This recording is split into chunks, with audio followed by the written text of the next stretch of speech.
Yeah. Good morning, everybody. Welcome to the channel. I got some guests here with me today. Nothing planned. It was just kind of impromptu. I met this gentleman, Grandpa. Patrick Giacchino. Tim House. Glad to meet you, sir. Glad to meet you. Avid fisherman myself. You doing some fly fishing? Yep. Okay. I like to fly fish for bluegill with live bait. I use wigglers. So, occasionally a cricket, but mostly live bait I throw. Live bait? Yep. And I got Mr. Tom Yocum. You got it. Tell him about yourself. Well, I'm retired from my fly fishing shop, fly fishing guide, and I'm doing less guiding, a lot more instruction now. And I fish for everything from bluegill to tarpon. So I'm familiar with a wide range of fish. And the fun part of all this for me is the instruction part. It's just so neat to watch the lights come on when people get it. Exactly.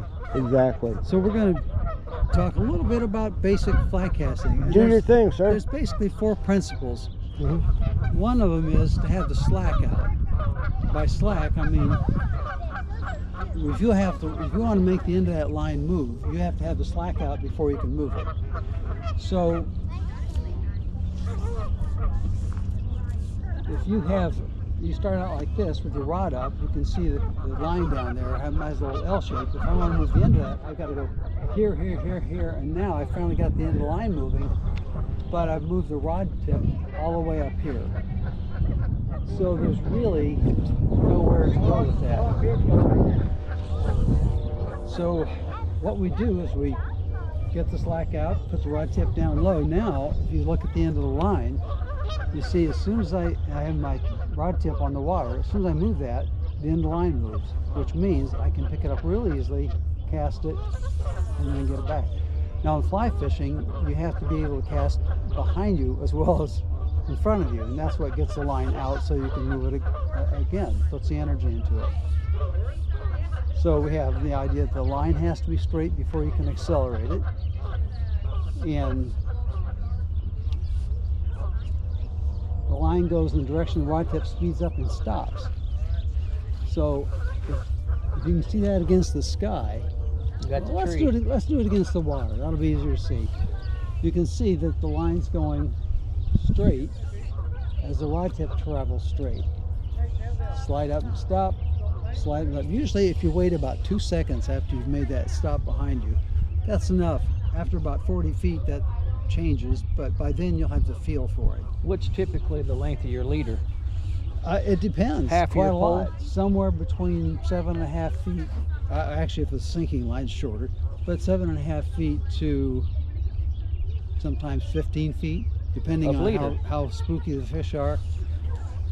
And what's the pound testage of your leader? Varies tremendously. We were looking at little flies earlier, and some of those require very fine line. So like 2 pound test or even lighter? Yeah, like 1.5. 1.5?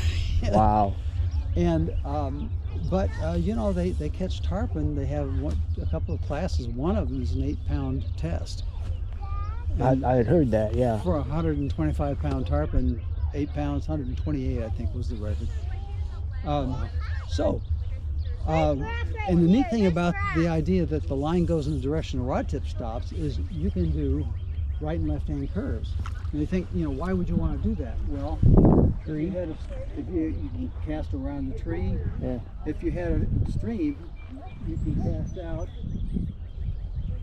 and have the fly drift down there before the line goes over the fish and spooks it. There's also a way to cheat with all this. Now, one of the things is the energy gets in when you make that slide up and that stop and let the line go out. I didn't stop and push down. That just, the fly should get there before the line does. So we have this speed up and stop going on. Now I'm going to add a little bit of energy by just tugging on this line here, and you'll see I'm moving the rod very little, but I'm getting a lot of line out. Whoops, Hit the tree there. We need to move this way here. Yeah, so we've got a lot of line moving here, and you can see I'm lengthening the line. And I might add, when you're bluegill fishing and they're on the beds, they are spooky. So the longer you can cast, like he's doing right now, some nice casting you're not there. on top of You're not on top, because they'll just leave the beds, and or they'll sit on them beds and they will not bite. Them buggers, they know. That's when you go to them cleaning up the nest and you put on a sinking fly. Yeah. One of the things you can do if you got little poppers is just tie a dropper on it. Tie it right on the back of your hook with one of those sinking flies, and they'll come in to clean out the nest. Well, typically about May is when they spawn. A lot to do with water temperature, but then males will come in and clean them beds first.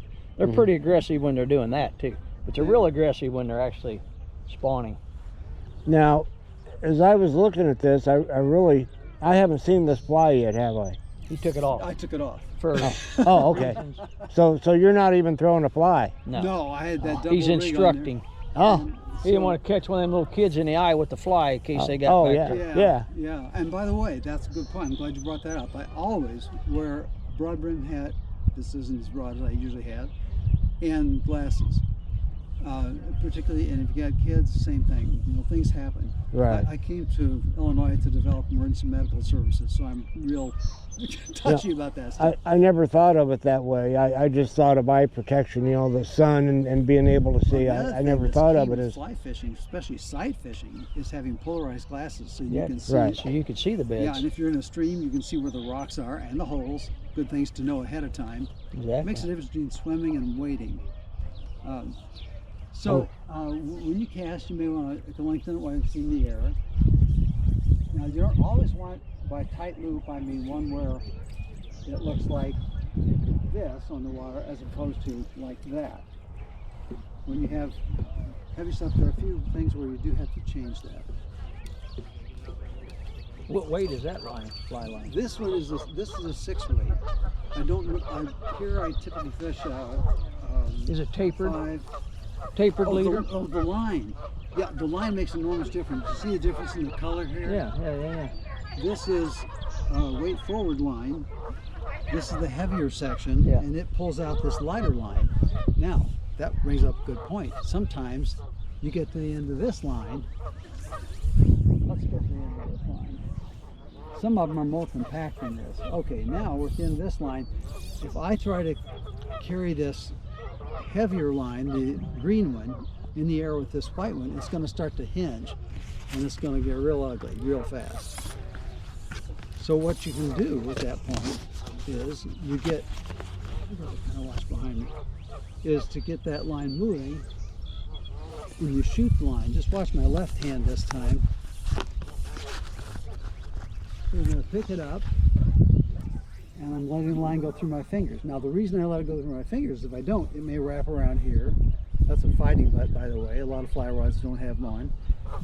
I always use them for carp and other things. So the other reason is if you're shooting line out, you may start to overshoot your target. And if you got it rolling through your fingers, you can just pinch it.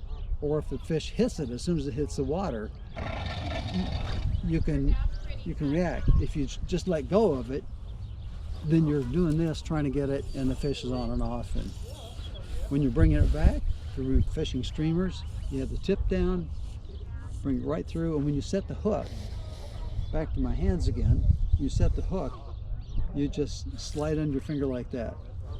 If you lift up like this, you may be wearing the fly if the fish misses, and the other thing is you've taken it away from the fish. Well, sometimes they'll strike on the second or third time. Yeah, so if you miss it, all you have to do is take a little slack up, and then you're ready to go again.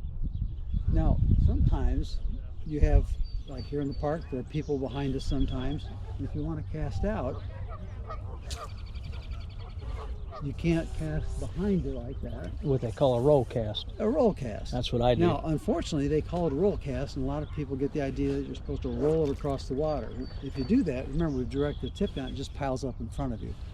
But this is just the front half of your normal cast. So I have it tipped a little bit away from me, and I have it tipped a little bit back.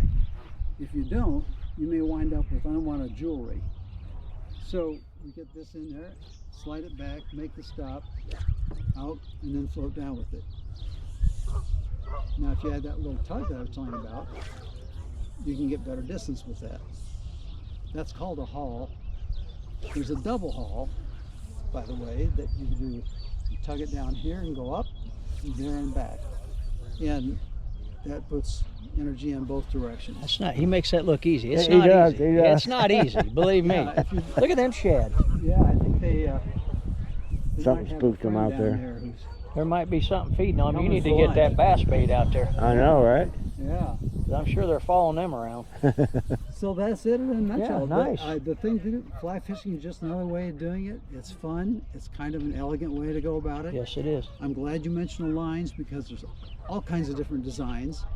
And in fly fishing, you put your money in the rod and the line and the reel in that order, unless it's saltwater fishing, and it all gets expensive. What's the name of your line? What do you typically use? The brand? Yeah, I like Rio a lot. reel. R-E-I-O. I'm sorry, R-I-O, like the river. Right. It's they make a wide Well, see, range Cortland of was all used to be when I was a kid. Cortland Yep. 33. That's Cortland actually 33. what I started my shop with. Cortland 33. And the lines have advanced so much. It's one of the things that's made fly fishing much more popular, and the leaders too. So Now, is that a 9-footer or what do you got there? this is a 9 foot. Yeah. Yep. An 8.5 or 9 foot, 5 or 6 weight is the most versatile probably. Guys used to ask me when we'd go fish for steelhead and salmon in Michigan, and say, "Can I take my 5 weight That is clear. up there?" And I would say yes, but only once, because that rod's not coming back if you get a steelhead on it. Right. Any other? What brand of Thanks. rod you got there? This is a Sage. It's a wonderful company. All right, so I'm coming back down here to Tom. He's meeting all kinds of people today.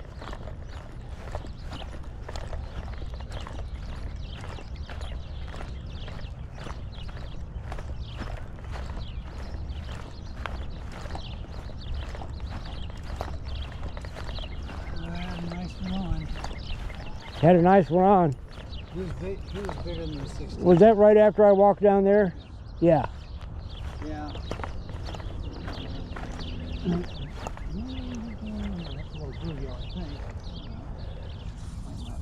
Well, that's all right. Where you find little bluegill, you might find Yeah. bass, which are going to find trout. Yeah. You doing any good over there?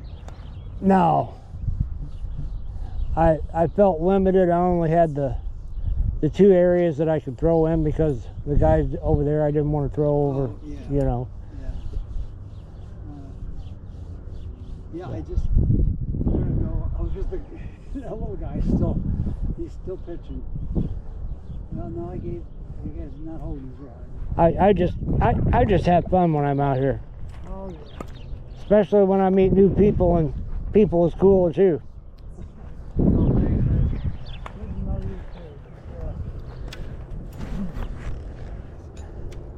If you do, you know about Outdoor Illinois Journal? Do what now? Do you know about Outdoor Illinois Journal? I've heard of it. It's online. There's a couple articles on there that might be useful just in terms of fly fishing. I got the fish. Oh, I got it. Oh, hell. That's a nice one. I'll get your net for you. Yeah, that's what I was looking for the last time. Oh, he's got a big one on there. That thing's got to weigh 3 pounds anyway.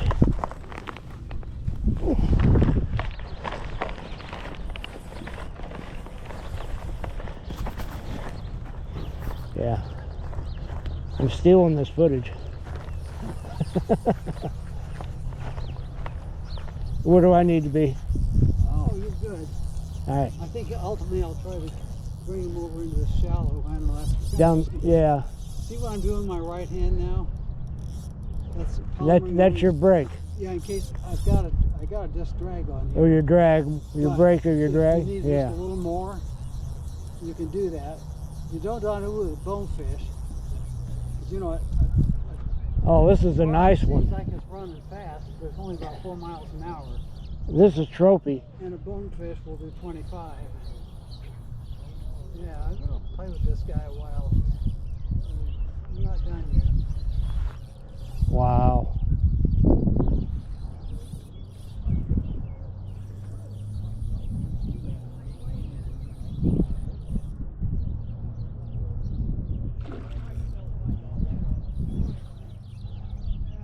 Throw him off balance a little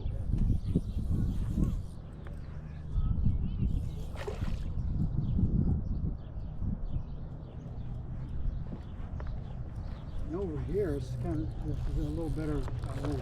You want me down there? Yeah, I want to Okay. there. All right. Got a trophy. I need me to jump in for that one.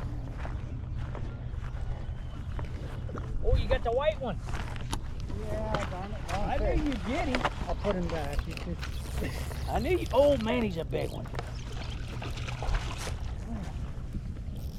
You got to get him in the net, buddy. Yep. I need to be filming you. Here we go.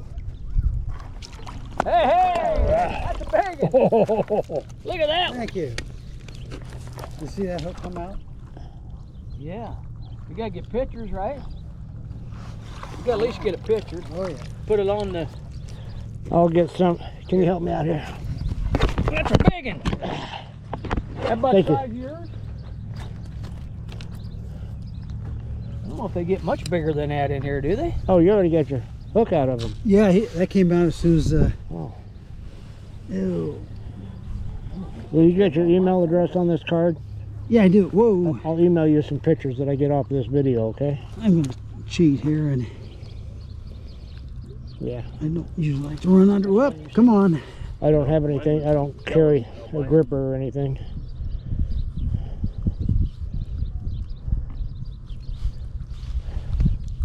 Here we go.